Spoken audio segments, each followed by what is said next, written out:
Welcome. In front of me is a Nokia 7 Plus, and today I will show you how to perform the hard reset through settings.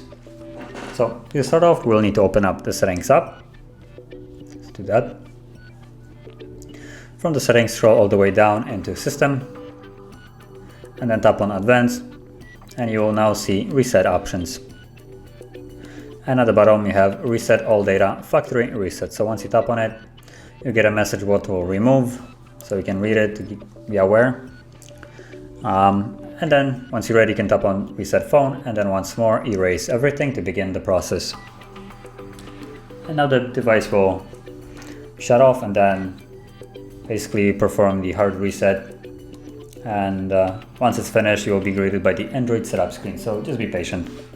And I'll be back once that is actually visible.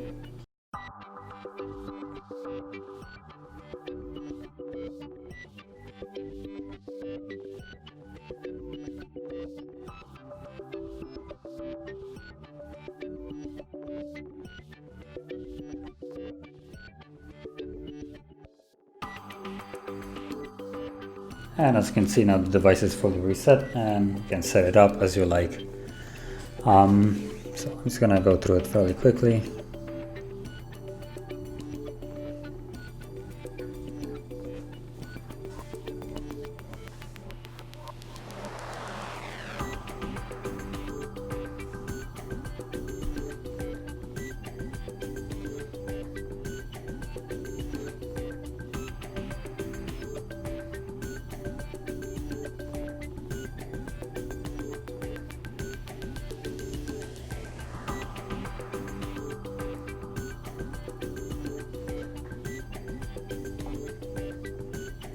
As you can see, we're back in the home screen with the process fully finished. So if you found this video helpful, don't forget to hit like, subscribe, and thanks for watching.